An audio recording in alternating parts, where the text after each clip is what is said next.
Bismillah. Il y a des moments où nous aimerions bien aider ceux que nous aimons beaucoup, mais où nous ne pouvons rien faire. Ou bien les circonstances ne nous permettent pas d'approcher la personne, ou bien elle est fermée à tout geste de solidarité et de soutien. Alors, seul nous reste l'amour, dans les moments où tout se révèle inutile. Nous pouvons encore aimer sans attendre des récompenses, des changements, des remerciements. Si nous parvenons à agir de cette manière, l'énergie de l'amour commence à transformer l'univers autour de nous. Quand cette énergie apparaît, elle parvient toujours à opérer.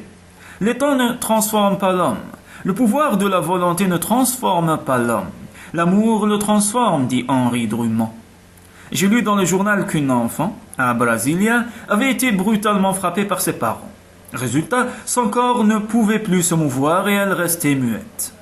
Internée à l'hôpital de base, elle fut soignée par une infirmière qui lui disait tous les jours « Je t'aime », bien que les médecins assurent qu'elle ne pouvait pas entendre et que ses efforts étaient inutiles. L'infirmière continuait à répéter « Je t'aime, n'oublie pas ». Au bout de 3 semaines, l'enfant avait retrouvé ses mouvements. 4 semaines plus tard, elle se remettait à parler et à sourire. L'infirmière ne donna jamais d'interview et le journal ne publia pas son nom. Mais c'est inscrit ici pour que nous ne l'oublions jamais. L'amour guérit. L'amour transforme, l'amour guérit, mais parfois l'amour fabrique des pièges mortels et finit par détruire la personne qui a décidé de s'y abandonner totalement. Quel est ce sentiment complexe qui est au fond notre seule raison de rester en vie, de lutter, de chercher à nous améliorer? Je serais irresponsable si je tentais de le définir, car comme tous les êtres humains, je ne parviens qu'à le ressentir. On a écrit des milliers de livres, monté des pièces de théâtre, produit des films, créé des poèmes, taillé des sculptures dans le bois ou dans le marbre. Et pourtant, tout ce que l'artiste peut transmettre, c'est l'idée d'un sentiment, pas le sentiment en soi. Mais j'ai appris que ce sentiment était présent dans les petites choses et se manifestait dans la plus insignifiante de nos attitudes. Il faut donc toujours avoir l'amour à l'esprit. Quand nous agissons ou quand nous n'agissons pas, prendre notre téléphone et dire le mot de tendresse que nous avions remis à plus tard.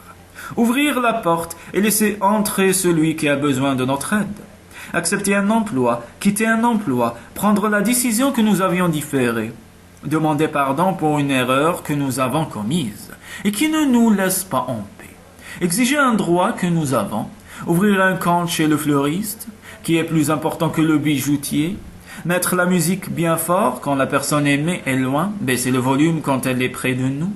Savoir dire oui et non parce que l'amour concerne toutes les énergies humaines. Découvrir un sport que l'on peut pratiquer à deux.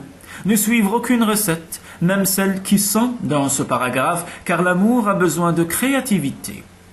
Et quand rien de tout cela n'est possible, quand il ne reste que la solitude, alors rappelons-nous une histoire qu'un lecteur m'a envoyée un jour.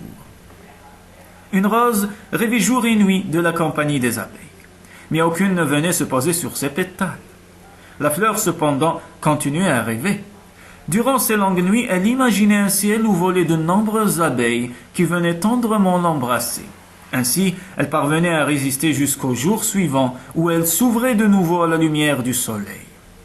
Un soir, connaissant la solitude de la rose, la lune demanda « N'es-tu pas lassé d'attendre ?»« Peut-être, mais je dois continuer à lutter. »« Pourquoi ?»« Parce que si je ne m'ouvre pas, je me fane. » Dans les moments où la solitude semble écraser toute beauté, nous n'avons d'autre moyen de résister que de rester ouverts.